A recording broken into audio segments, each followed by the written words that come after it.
This video has been funded in part by the Guild via Patreon. Check out the links in the description or at the end of this video for more details.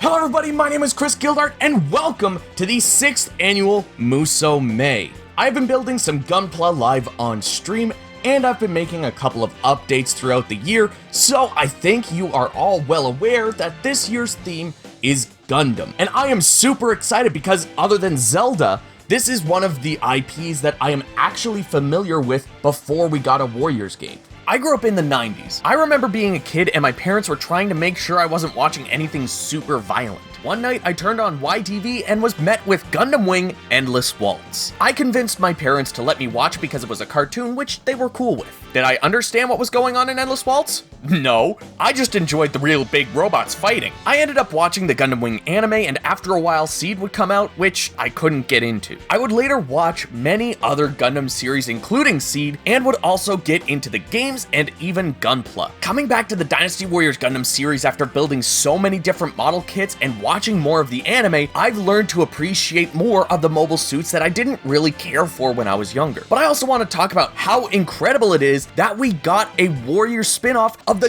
Gundam franchise to begin with. Gundam is massive, probably one of the biggest IPs that Koei has taken on for a Warriors spin-off besides Zelda and maybe One Piece. The first game released exclusively on PS3 on March 1st, 2007 in Japan as Gundam Musou, and on August 28th and November 9th in North America and Europe respectively for both PS3 and 360 as Dynasty Warriors Gundam. Japan would later get a 360 port in October of the same year. I always thought the name Dynasty Warriors Gundam was weird. Like at this point, we already had Samurai Warriors, which would lead you to believe that a Gundam spin-off would be called Gundam Warriors in a similar fashion to the Japanese name. But here we are with Dynasty Warriors Gundam. Odd names aside, I was super excited when this was originally announced that I was on the edge of my seat waiting for its release. But before we get too far into this video, don't forget to give this video a like, comment with your thoughts below, and of course subscribe if you haven't already. Alright, it's time to finally jump into Dynasty Warriors Gundam with the first probe. Okay, can we just start with the way that this game looks? This came out after Samurai Warriors 2, but before Dynasty Warriors 6, and honestly, it looks great for the time. Like, there is quite a bit of detail in the mobile suit designs. They all look just like I remember them from the anime, but more importantly, they're all scaled correctly. If you go and grab a 1/144th scale original Gundam, the RX-78-2, like this entry grade I have, and the same scale DOM, like this high grade, they will look exactly the same in-game. On top of that, suits from Gundam Wing are slightly smaller than the Universal Sentry suits. Like, look at this high grade Wing 0 next to the same entry grade. This is the exact same in the game, not to mention how fucking gigantic Musou Gundam is. I built the master grade of this live on stream, and if you're interested in how that was, you can check out the VODs of the live stream over on the second channel. But it's not just the Gundams that are scaled correctly to each other. The world around them is properly scaled. There's something about going from the 360 version of Samurai Warriors 2 or Dynasty Warriors 5 Empires to this because those games were originally built with the PS2 in mind. Therefore, a lot of the environment was built off lower quality textures. But when you play Dynasty Warriors Gundam, you can see the trees, you can see the fields, and how small they are compared to the mobile suits. Seriously, when you're fighting in an open and barren area, the scale of the mobile suits kind of leaves your brain for a moment, because they're all around the same size with the exception of Musou. But the moment that you're walking around a city or a forest, you realize just how big you are. As well, if we're talking about looks, I have to mention the overall designs of the game as well. The mobile suits aren't overly stylized or complicated in design. If you're a fan of Gunpla, imagine a look somewhere in between a high grade and a real grade. There's a reason the master grade Wing 0 on my desk doesn't have any decals on it, and that's because it's so close to how it looks in Dynasty Warriors Gundam. I do think that if we were to see a Dynasty Warriors Gundam release on modern consoles, I'd like to see them reach the master grade level of detail and maybe include the decals to the models. But what we got here and in future installments is just perfect. But you know what's not perfect? The story. I will say that in typical classic Warriors game fashion, each character gets their own story, which is really cool. This is where I first experienced the story of the original Mobile Suit Gundam, Zeta, and Double Zeta. But here's the thing, that is all that's here. On top of that, you can only play as Amuro, Char, Camille, Shirako, Judo, and Haman. Those are all of the characters you get to play as in the official story mode. On top of that, you only play one stage as Char in Mobile Suit Gundam. All of the other 4 stages, you're playing as Quattro in Zeta. I'm kind of disappointed they didn't split Char's story into 2 characters so that you can play 4 stages as the original Char, then 3 stages as Quattro. As well, there seems to be story beats missing from this mode. With Mobile Suit Gundam, you would think that you would start where the anime starts at side 7. When you first load up the game, you're likely to pick Amuro to start things off. It is nice how his first words to introduce the stage are literally the opening of the anime. Half a century has passed since Earth's overpopulation forced humanity to begin colonizing space. The giant colonies orbiting Earth have become a second home for humanity, where people are born, live, and die.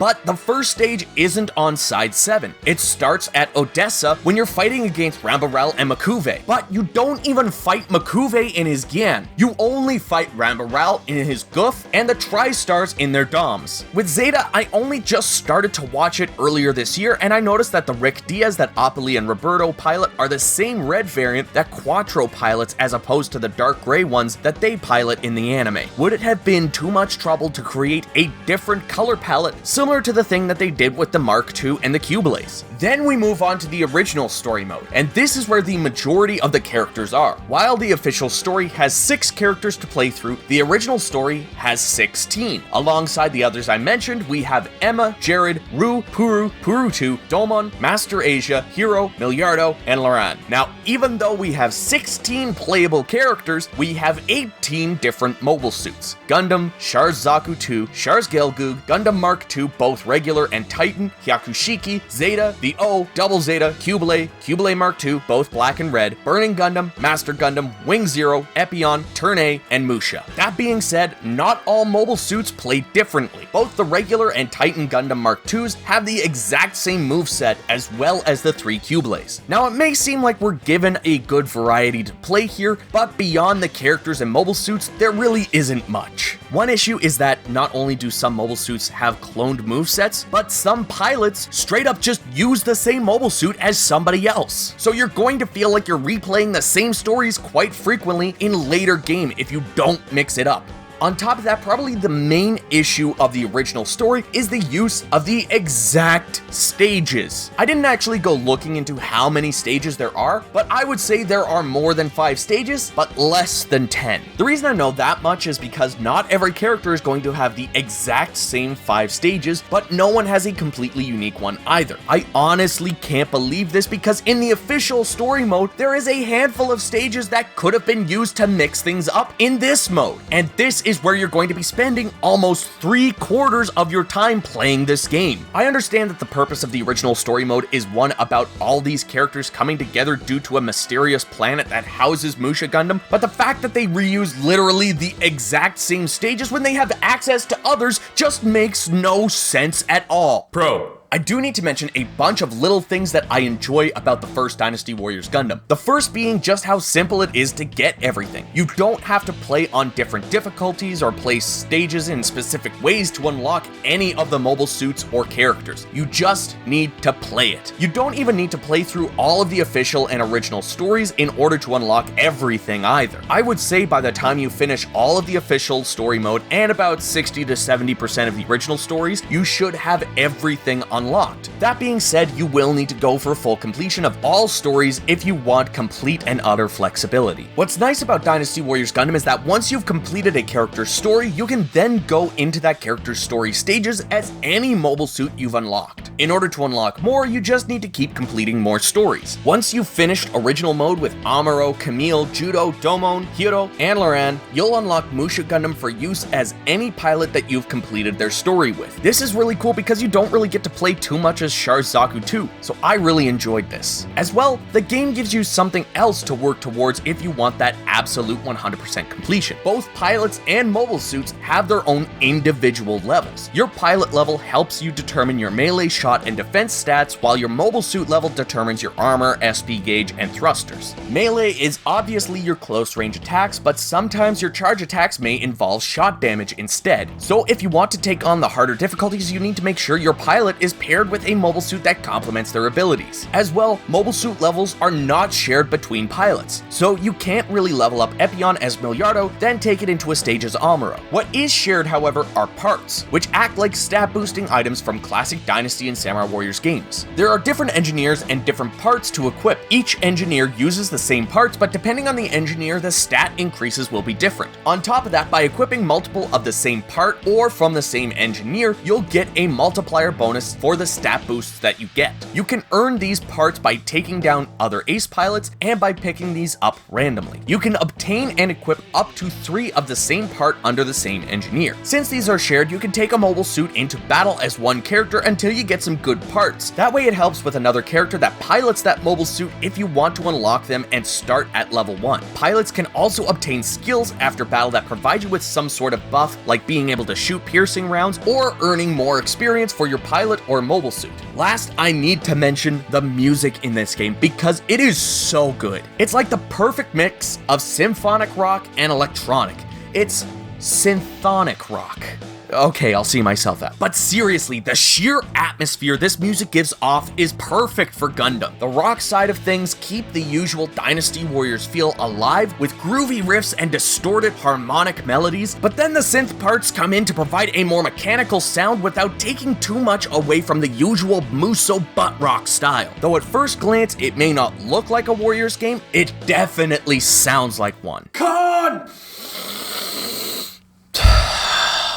Why is it that almost every year I have to have this con in at least one Musou May review? No matter what the theme is, there is always a game that we never got. There are loads of examples when it comes to any series in this franchise. One of those was Gundam Musou Special on PS2, which came out on February 28th of 2008. In a similar fashion to Dynasty Warriors 6, Dynasty Warriors Gundam originally released only for the Xbox 360 and PS3, but almost a year later we got a release on the previous generation console. Not only that, it got more content than those who bought the HD release. I don't know why Koei decided this was a good idea for both of these games, to release a version on an older console with additional content and not release that content on the current generation as DLC. First off, Gundam Musou Special comes with 2 new original mode stories, one for Musha Gundam and the other for a brand new character and mobile suit, Musha Gundam Mark II. Yeah, for the longest time, I also thought that Dynasty Warriors Gundam 2 was the first appearance of Musha Gundam Mark II, but it's actually here since Gundam Musou Special released on February 28th, 2008, with the Japanese release of Gundam Musou 2 hitting shelves December 18th of the same year. Both of their stories kind of follow the same gist from what I can tell. The big difference between the 2 Mushas and other pilots is that after you complete the stories, they can't pilot other mobile suits, which does make sense. I mean, they're sentient mobile suits. They're too big to get into another mobile suit. Beyond these 2 stories, everything else is the exact same from what I can tell. No new story missions, no other new mobile suits or pilots. I won't discuss too much more about Gundam Musou Special beyond this because I do plan on uploading an import report episode on it at some point in the future. Unfortunately, I didn't get the time to work on it for Musou May, but I do plan on touching on it and whether or not it's worth importing. It's just sad to think that the Gundam series of Warriors games is also plagued with Japanese exclusive versions. I guess I'll just have to put this entry next to Dynasty Warriors 5 on 360, Samurai Warriors 3 on PS3, Warriors Legend of Troy on 360, all the PSP games, and the Vita games, Dynasty Warriors Versus on 3DS. Bro. The next thing I want to talk about is the combat, because we've been talking about this game for so long, and I haven't mentioned that yet. Usually this is something that I mention early on, but I think most of you can tell that it's pretty well what you'd expect from a Warriors game. You have your normal attacks and charge attacks. Both of these act like they do in Dynasty Warriors, except the main difference is your first charge attack is a ranged attack using that mobile suit's Gun or Vulcans. Instead of a Musou attack, you have an SP attack. This is similar to what we would later see in Dynasty Warriors 7, where you don't hold down circle or B to keep the attack going. Instead, you can have up to 3 SP attack gauges once the mobile suit level is high enough. Depending on how many are full when you do an SP attack, you'll go through that many stages. You can also do a joint SP attack while playing co-op or with any allied NPC. If you do a joint SP attack with someone your character is familiar with through the story, then you'll do an additional 4th phase.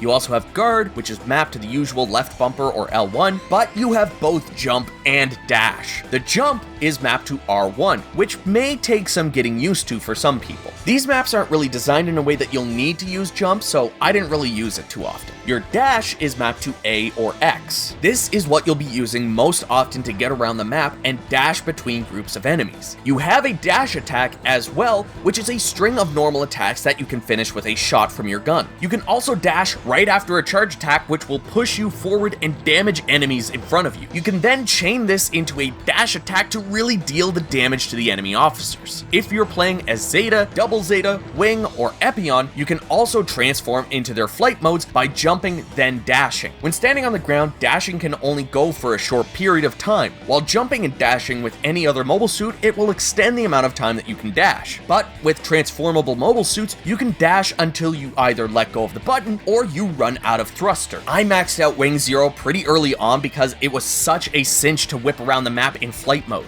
Plus, at the time, Wing was the only Gundam I had seen.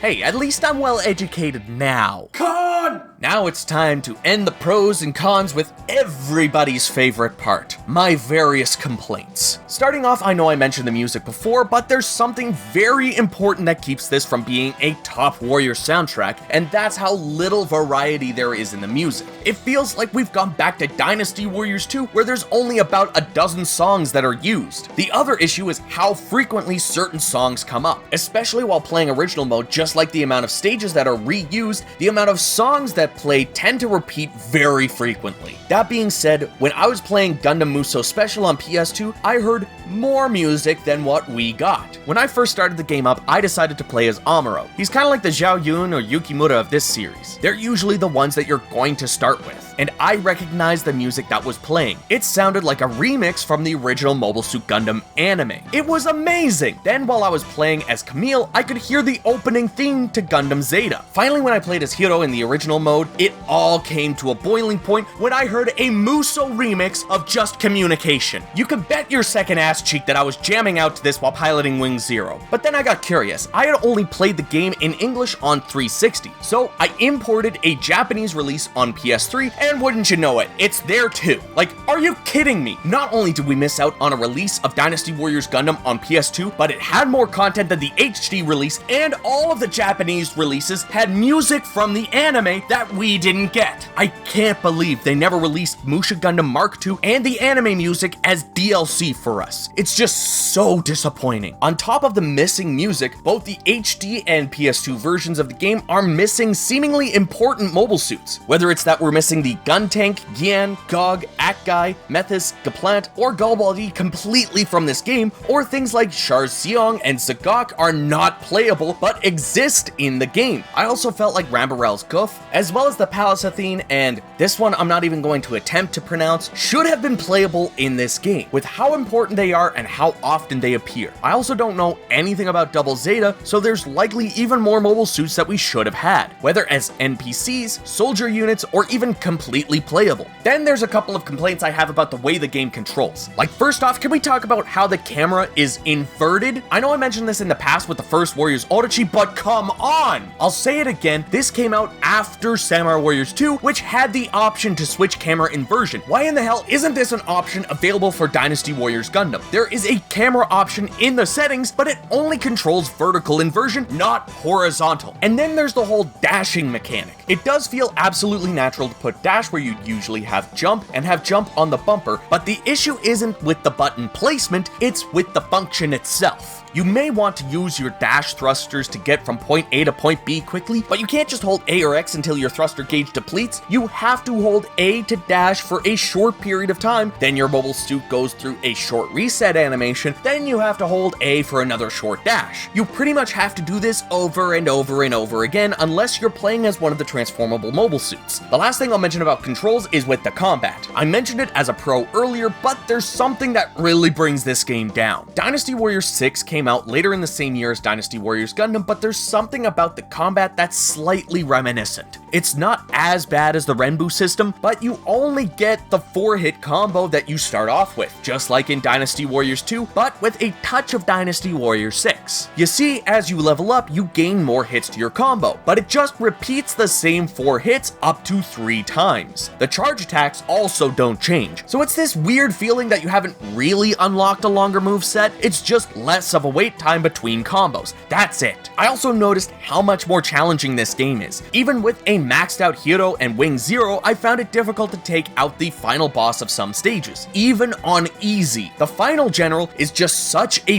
damage sponge. Enemy soldier units are relatively easy to take out, but when you're on the last stage trying to finish things, you are forced to pummel an enemy over and over until they go down. Lastly, something I really find weird is that Dynasty Warriors Gundam has no in-game cutscenes. Everything is pre-rendered. Now, that in and of itself isn't very bad. Dynasty Warriors 6 did this. The only thing that would make the in-game cutscenes better is if the mobile suit you're using would actually appear in it, but it doesn't make sense to do that. Where my complaint actually lies is the fact that these cutscenes are letterboxed. I don't understand this choice. It's not even the usual 95% letterboxing that you'd see on an overscan TV. It's larger than that. So even if you have an older TV with overscan, you're going to notice this really weird issue. The cutscenes are also still in 16:9 aspect ratio. This is the only HD Warriors game that does something like this, and I just don't understand this choice at all. In the end, Dynasty Warriors Gundam is a great start to the series, and I didn't even think that this would become one. When the first Gundam game came out, I thought this was all we would get. I was so excited to hear that a new Warriors game was coming out and that it would be based around Gundam. The thought of playing as Wing Zero on a Warriors-style battlefield was so enticing, and when I got my hands on it, I was so ready to experience literally every aspect of it. That being said, Dynasty Warriors Gundam serves better as an entry game than one of the best spin-off titles. Even games like Arslan, the Warriors of Legend provided more to the player, and that did not perform as well as it should have. Though it was fun, Dynasty Warriors Gundam has a lot of areas to improve, and that is why I give the first Dynasty Warriors Gundam a 6 out of 10. Overall, it's just plain fun. It also introduced me to a bunch of new Gundams that I hadn't seen before. Like I said, I had only watched Wing before this. Now that I've watched the original Mobile Suit Gundam and Zeta, I appreciate their stories much more, and I see how much this game has actually cut out and skipped over. Without experiencing the anime, I was just skipping the story parts and enjoying the gameplay. But now that I know, it leaves me wanting so much more. On top of that, originally, not seeing any Gundam Wing story outside of the original story was disappointing.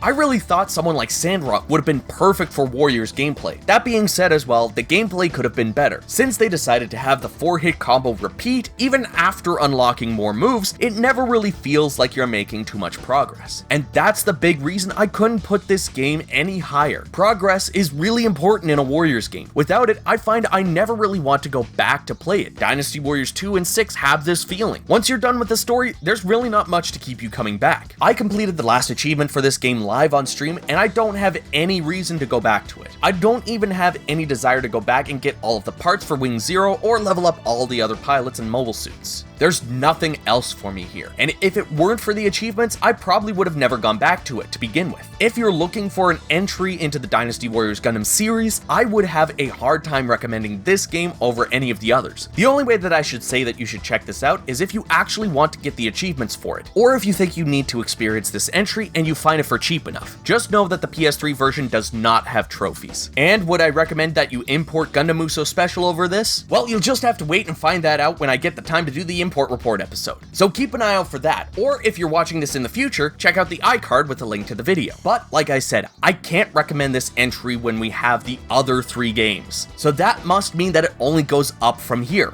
right? All 3 other games must be better. I hope my concerns and complaints only get better with each release. I'd really like to see my complaints around combat, story, and mobile suit availability get addressed. I would also really like to play as my favorite mono-eye, the Goof. With its beam scimitar, it would be awesome to play as. I just know it.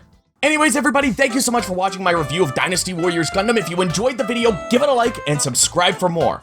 Also, let me know which Gundam was your first experience down in the comments. If you'd like to help support the channel and what I do here, you can join the guild via Patreon, just like these awesome people that you're seeing on screen right now. You can join their names at the end of every single video for just $1 a month. But if you don't feel like supporting on a monthly basis, you can do so on a one-time basis via Coffee. There's other rewards and other tiers as well, so check out the links that you see on screen, and I will see you all down in the comments.